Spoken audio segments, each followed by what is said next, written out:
कभी लगा नहीं कि यार मुझे और किसी फील्ड में जाना चाहिए, मैं अच्छा कमा सकता हूँ या अच्छी अर्निंग कर सकता हूँ, लाइफ में अच्छा कर सकता हूँ, फिर सरकारी नौकरी की तरफ ही क्यों? कैसे आपने अपनी तैयारी को आगे किया कि क्योंकि आज के टाइम पे 1 साल के अंदर कोई बच्चा कोचिंग लेके सीजन निकाल रहा है, तो क्या क्या स्ट्रेटजी आपने रखी थी कि तो आपको क्या लगता है कि एक जो नॉर्मल बच्चा है जिसका मैथ्स वीक है, तो पर टॉपिक से उसको कितने क्वेश्चन करने चाहिए? इंग्लिश का जो हर एग्जाम में सबसे ज्यादा वेटेज वाला है, वो CHSL हो या CGL हो, उसके लिए क्या स्ट्रेटजी रही थी आपकी?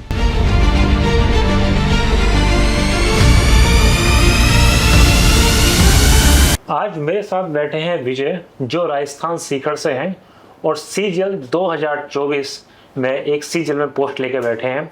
और आज जानेंगे क्या इनकी स्ट्रेटजी रही कि फर्स्ट अटेम्प्ट में ही इन्होंने CGL निकाल दिया। बच्चे 2-3 साल लगे रहते हैं। एक चीज़ होती है ना कि सही गाइडेंस की बहुत ज़रूरत होती है, निकालने वाला बंदा 1 साल में निकाल लेता है।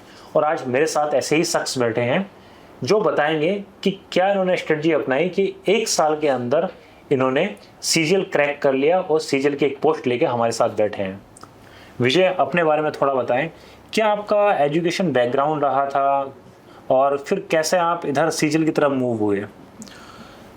एजुकेशन बैकग्राउंड तो मैंने स्कूलिंग होम टाउन से की थी और उसके बाद में जैसे मेरी 12th कंप्लीट हुई तो मेरा कहाँ, सीकर से ही आपने किया था? हाँ, वहीं से। हाँ, सीकर। और उसके बाद में फिर मैंने ग्रेजुएशन के लिए मेरा DU किरोड़ीमल कॉलेज में यहाँ आया। कोरोना में वैसे 1-1.5 साल मेरी हो चुकी थी वैसे कंप्लीट, फिर उसके बाद में 1 साल बचा था तो फिर मैं यहाँ आया। 1 साल बाद में जैसे मेरी ग्रेजुएशन कंप्लीट हुई तो उसके बाद में मैंने ऑफलाइन KD कैंपस का बैच लिया। कौन सा बैच था आपका ऑफलाइन का KD कैंपस में? मेरा F16 था।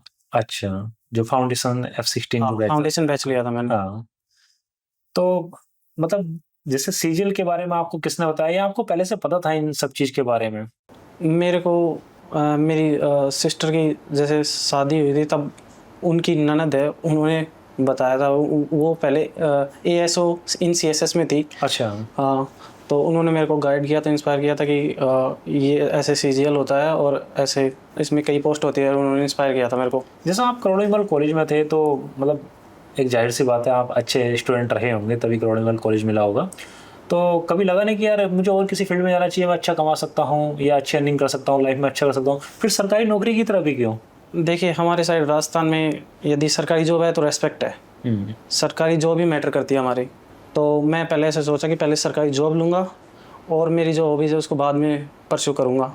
तो मेरा पहला इंटेंशन यही था कि सरकारी जॉब लेनी है। सरकारी जॉब ले लेता। हाँ। अच्छा, आपके फैमिली में कोई है गवर्नमेंट जॉब में? मेरे फादर हैं CRPF में SI।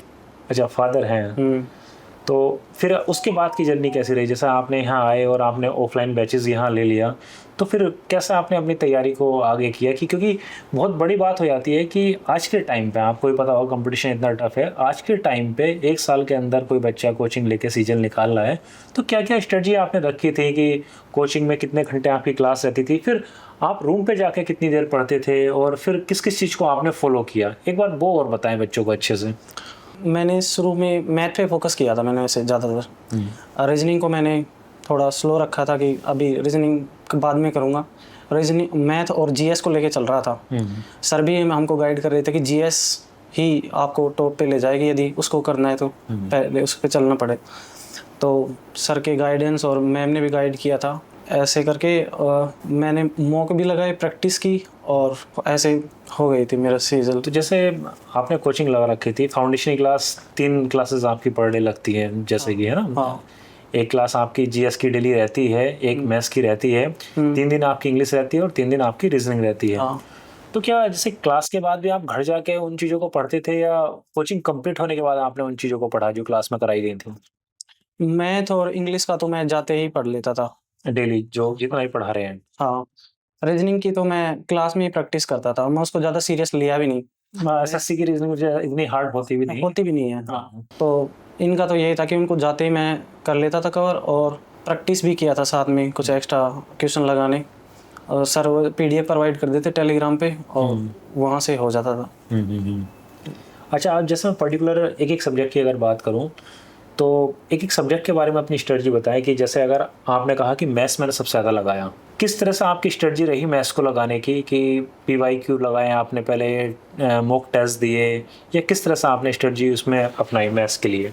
मैथ के लिए तो जैसे क्लास में सर ने जो क्वेश्चन कराए ना, पहले उसके जाके प्रैक्टिस की मैंने। फिर उन्होंने एडिशनल पीडीएफ जो प्रोवाइड की, फिर उसकी प्रैक्टिस की। जैसे बैच ख़त्म हुआ तो पीवाईक्यूज लगाए। अच्छा। हाँ, मैंने पीवाईक्यूज बैच के साथ नहीं लगाए थे, बाद में लगाए थे। जैसे कंप्लीट एक बार सिलेबस में कंप्लीट कर लूँ, फिर उसके बाद में पीवाईक्यूज लगाए, और उसके बाद में फिर मॉक। अच्छा, जनरल सा क्वेश्चन आता है और बच्चे पूछते भी हैं, या जो नए बच्चे रहते हैं जो तैयारी करना चाहते हैं, तो उनकी क्यूरियोसिटी रहती है कि यार मैथ्स मेरा बहुत बेकार है और मैथ्स अच्छा करना है, और कितने क्वेश्चन हर टॉपिक से प्रैक्टिस की ज़रूरत होती है कि भाई अब 1000 क्वेश्चन या 2000 क्वेश्चन या 3000 क्वेश्चन एक टॉपिक से मैं कर लूँ, या 200 300 500 क्वेश्चन कर लूँ कि कितने में परफेक्ट हो जाऊँगा। तो आपको क्या लगता है कि एक जो नॉर्मल बच्चा है जिसका मैथ्स वीक है, तो पर टॉपिक से उसको कितने क्वेश्चन करने चाहिए? देखो, मैं तो ऐसे क्वेश्चन का नंबर लेके नहीं चलता। मैं ओनली प्रैक्टिस पे फोकस करता हूँ, और फिर मॉक पे देखता हूँ कि मेरा कितना मैं परफेक्ट हुआ। मैं नंबर लेके नहीं चलता क्वेश्चन का कितना नंबर हुआ।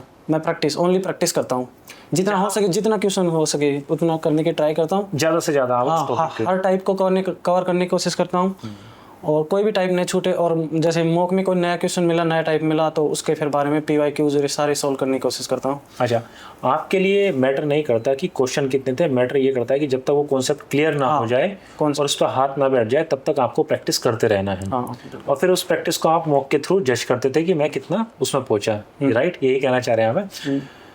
और जैसे दूसरा सब्जेक्ट आता है एक इंग्लिश का, जो हर एग्जाम में सबसे ज़्यादा वेटेज वाला है, वो CHSL हो या CGL हो, उसके लिए क्या स्ट्रेटजी रही थी आपकी? इंग्लिश के लिए तो मैंने मैम्स के नोट ब्लाइंडली फॉलो किए थे, उनको बिल्कुल फॉलो करता था। और जो फिर उसके बाद में जैसे बैच कंप्लीट हुआ तो वॉल्यूम 1 को, उनको दोनों को, और फिर उसमें वॉल्यूम वन तो बेसिक है, वो तो कोई भी एग्जाम की तैयारी कर रहा है बच्चा तो वॉल्यूम 1 तो जरूरी है, वो पढ़ेगा ही। हाँ, तो उनके पीछे जो प्रैक्टिस दे रखे थे, वो प्रैक्टिस किए वो क्वेश्चन। और मैम ने एक बुक प्रोवाइड कर रखी है, जैसे एरर के लिए अलग है प्रैक्टिस, वोकैब की अलग है, उनसे प्रैक्टिस। फिर ऐसे मैंने इंग्लिश का किया और मैम को फॉलो किया था, मैम ने गाइड किया था अच्छे से इंग्लिश में। वोकैब पे ज़्यादा फोकस था, और ऐसे मैंने कर लिया। वोकैब के लिए फिर क्या क्या आपने, जो एक तो मैम क्लास में कराती हैं आपको, जो लास्ट में क्लास के लास्ट में आपको वोकैब सीट देती हैं मैम, वहाँ से कराती हैं, और बाकी वोकैब कहाँ से की थी, या वही इनफ थी? मैम वो मैम जो सीट करवाती थी वहाँ पर वो प्रैक्टिस होती थी मेरी। मैं सीट को ऐसे सीरियस नहीं लेता था, मैं पता था वो बुक से ही है, मैम की जो वोकैब बुक थी ना, उसी से है वो। अच्छा, तो मैं उस बुक को पढ़ता था, उसी को ऑलरेडी आप पहले पढ़ के आ जाते थे? हाँ, मैं उसी से प्रैक्टिस करता था, उसी को मेरे को पता था इसी से है सब कुछ। तो वो क्या, उस वहाँ तो प्रैक्टिस ही होगी क्लास में ज़्यादा, तो और ज़्यादा अच्छे से रिवाइज हो जाती होगी आपकी वो वोकैब। और फिर आता है नंबर GS का। भाई आपने बताया कि सर भी हमें गाइड करते थे कि GS का बहुत बड़ा रोल है। हाँ, तो GS एक बहुत बड़ा सेगमेंट हो जाता है SSC के पॉइंट ऑफ व्यू से, क्योंकि GS में यही नहीं पता होता है कि क्वेश्चन एग्जामिनर कहाँ से पूछ ले। तो ये भी आपके लिए भी चैलेंज रहा होगा।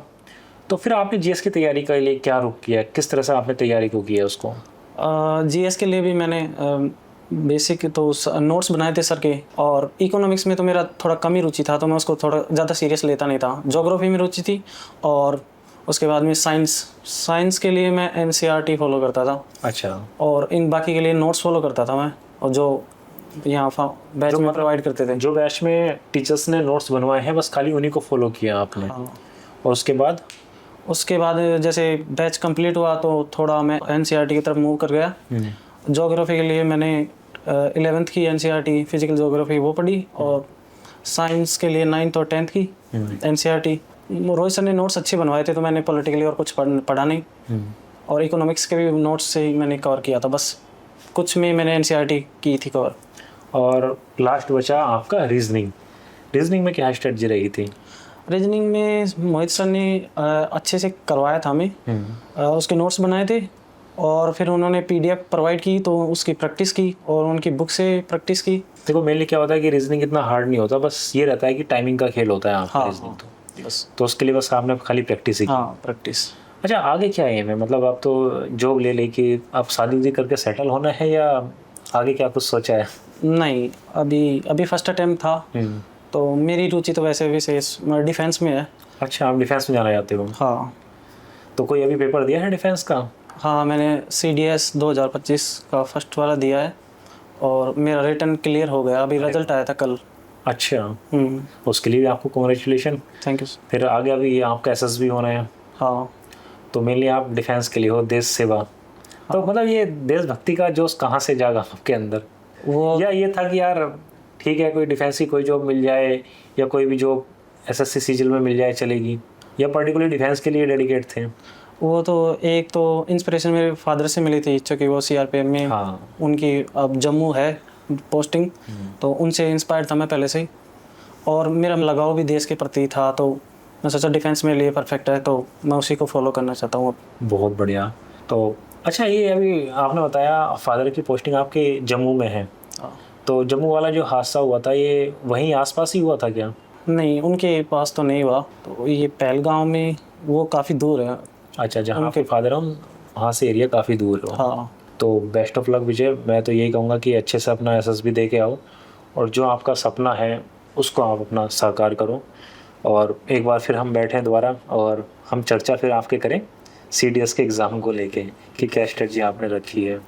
और जो न्यू बच्चा है जो पहली बार कोचिंग करने आ रहा है, तो उसको आप क्या कहेंगे? जैसे एक सबसे बड़ा संशय रहता है बच्चों के मन में कि ऑनलाइन बेटर है या ऑफलाइन बेटर है, और ये हमेशा दोनों चलते रहते हैं। तो उसके लिए आप क्या सजेशन देना चाहोगे बच्चों को? मेरा सजेशन यही है, हर किसी के लिए अलग अलग सूट होता है, कोई किसी को ऑनलाइन सूट करे, किसी को ऑफलाइन। मेरे को ऑफलाइन सूट था तो मैंने ऑफलाइन ले लिया। ऑनलाइन पढ़ने वाले भी होंगे जो कर सकते हैं, तो वो ऑनलाइन ही ले, कोई दिक्कत नहीं है। जो ऑफलाइन में, जिसको जैसे ऑनलाइन में वो डिस्ट्रैक्ट हो रहे हैं ना, तो वो ऑफलाइन ले। ऐसा आप भी ये मानते हैं कि ऑनलाइन एक डिस्ट्रैक्शन का कारण है कि ऑनलाइन पढ़ के ज़्यादा डिस्ट्रैक्शन आता है? हाँ, आजकल हो रहा है ऐसा कुछ आजकल हो रहा है। मैं तो इंस्टाग्राम फेसबुक में कुछ चलाता भी नहीं हूँ, हाँ, तो फिर भी मैंने ऑफलाइन ही फॉलो किया था। तो मतलब जो बच्चों को जैसे सहूलियत हो ऑनलाइन या ऑफलाइन, जिसमें कंफर्ट हो, बच्चा वो ले सकता है। बस ये है कि अगर डिस्ट्रैक्शन हो रहा है तो ऑफलाइन आ जाओ। अगर आप उस चीज़ को कंट्रोल कर सकते हो कि फेसबुक, इंस्टा, व्हाट्सअप, इन पर आपका कंट्रोल रह सकता है, तो आप बेशक आप ऑनलाइन भी कर सकते हो। वो भी एक अच्छा ऑप्शन है बच्चों के लिए आज के टाइम पे। तो थैंक यू विजय, आपने टाइम दिया, और टाइम दे के आप यहाँ आए।